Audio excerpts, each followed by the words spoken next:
From Montana's news leader, this is the MTN 530 News. Good evening, everyone. Thanks for joining us on your Monday. I'm Jeanelle Slade. Well, Yellowstone County extends its current health order with a warning that more regulations could come later this week. This as Montana crosses the 40,000 mark for overall confirmed COVID-19 cases across the state. Well, Yellowstone County Health Officer John Felton says hospital and county health employees are stressed and strained and can't catch up. Q2's Russ Riesinger standing by now with more details and what to expect. Russ. Well, with COVID cases continuing to surge at a high rate here in Yellowstone County, Health Officer John Felton announcing that he will extend a previous health order that limits indoor gatherings to 25 or fewer people until December 9th. He also says don't be surprised to see further restrictions depending on the recommendations of a team from the Centers for Disease Control that has been here looking at the situation in Yellowstone County. 3,500 people were infected with the virus last month alone in the county. The percentage of people testing positive jumping from 7% to 22% over the past 2 months. I cannot rule out the possibility that additional restrictions might be imposed as early as later this week based on the analysis and recommendations of this team of clinicians. We need to make every effort to slow down this infection rate so that our schools and our businesses can remain open. Now, one of the main things that team is taking into consideration is what's happening with the rate per 100,000 people. It jumped from 36 per 100,000 to 92 per 100,000 last month. That shows how it's starting to pick up speed, spreading into the community. And with Thanksgiving approaching, Felton is recommending that people keep their gatherings small, also for a shorter duration.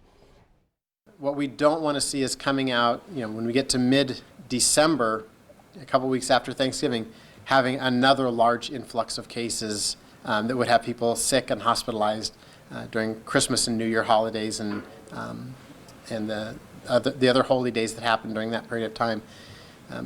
We always got to remember the way this disease is transmitted is through person-to-person contact.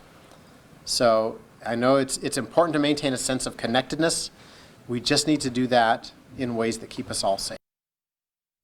So again, Felton suggesting you keep those holiday gatherings small, wear a mask, stay 6 feet apart, and practice good hygiene. He also said during that news conference this afternoon that 2 liaison officers have been hired to investigate complaints of people and businesses not complying with the governor's health order, and that 2 more will be hired shortly. Jeanelle? All right, thanks so much, Russ. 7 more COVID-19 related deaths reported across Montana tonight as the state breaks 40,000 overall confirmed cases. 4 more deaths in Missoula County and 3 in Gallatin County bring the statewide total to 480.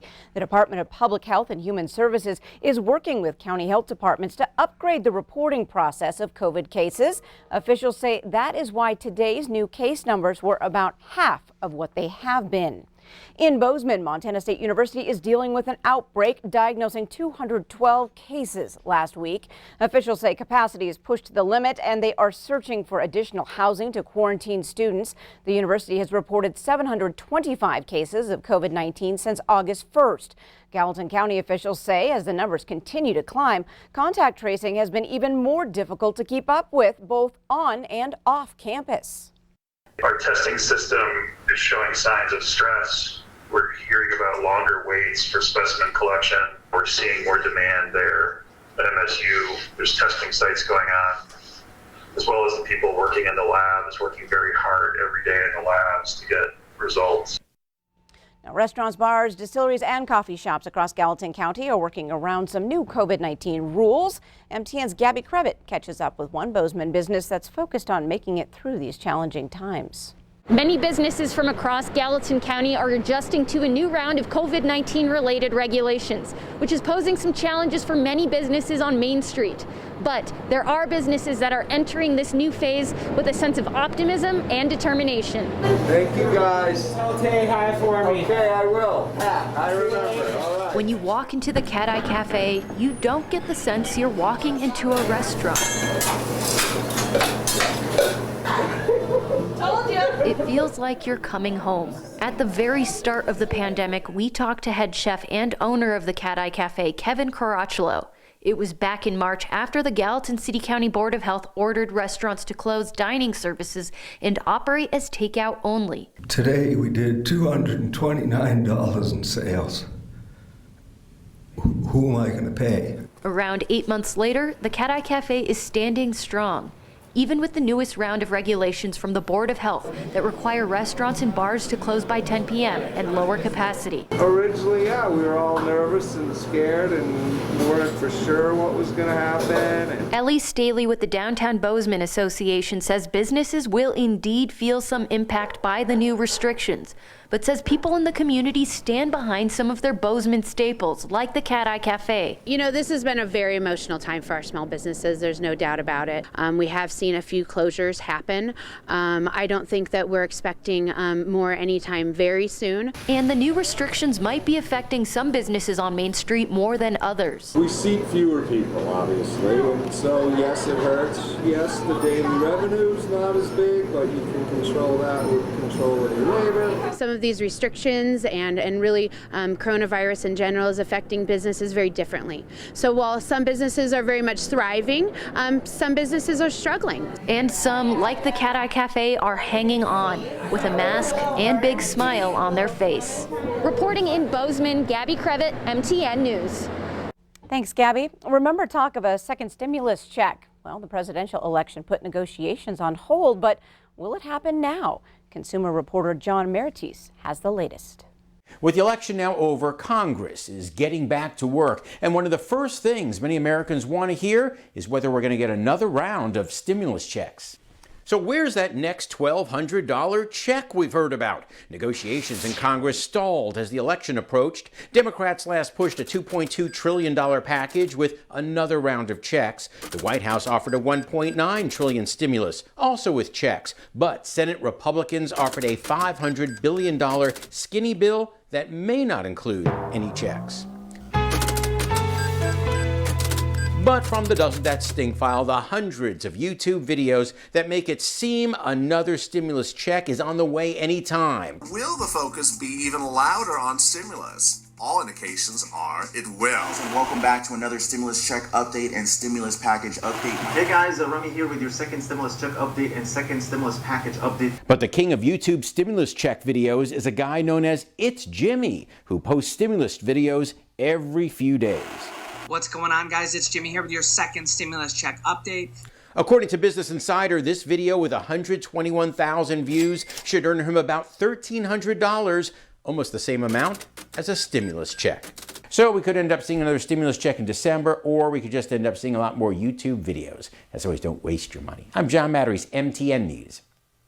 Yellowstone County election officials were back to counting ballots today, and late this afternoon they wrapped up. Well, the total number of ballots cast in Yellowstone County's general election are 84,969, which equates to a voter turnout of more than 81%. That's also a 10,000 vote increase over the Yellowstone County record in 2016. Election Administrator Brett Rutherford says there were about 2,000 unresolved and provisional ballots to count. The team started counting those ballots at 3 o'clock today and finished just before 5. Now turning to Chief Forecaster Bob McGuire, the snow is come and gone. We got quite a bit. Yeah, you talking about numbers before. I got some different kind of numbers to show you. Let me show you what we wound up with. If you lived in the Billings area, you didn't get a lot of snow, but if you lived outside of Billings, you did pretty good. Take a look at this. Near Nye up in the Beartooth, they had 16 inches of snow. Livingston, 6 miles southeast, they had 10.7 inches of snow. Over there at Melville, they had 7.1. By Columbus, 6.5 inches of snow. Red Lodge had 5.5. Bridger, 4 miles southwest of Bridger, had 5 inches of snow. Joliet had 4. And the Billings-Logan Airport, their final tally came in at 3.1 inches of snow. So what happened? Well, we were basically called dry slotted. It's kind of like in the center of a hurricane where you don't have very much precipitation. Well, that's what happened with this storm. We just caught a little bit as a little spoke of snow kind of made its way across the Billings area. That's when we started to get our snowfall on Sunday afternoon, and that was about it. Then once that spoke lifted up and moved out of here, so did all the snow. We never got to the main portion of the storm, the main body of the storm. It just never made it here. We'll have the rest of your forecast in a few minutes. All right, thanks so much, Bob. Well, the water is back off at MSU Billings tonight, this time because construction crews nicked a valve this afternoon. Campus was already closed today as crews worked to repair the original water main break on Wednesday of last week. According to campus officials, workers must now make additional repairs before the water can be turned back on. Campus officials hope to have an update on that water main by 8 o'clock tonight. As we move closer to the holiday season, a local Billings business is out encouraging the community to help less fortunate families. Valley Credit Union on King Avenue will host its 4th annual Toys for Tots donation event. This event is set for November 28th from 10 a.m. to 1 p.m., but due to the pandemic will be held outside this year. The branch manager tells us the credit union has already received $1,800 worth of toy donations before the event even starts.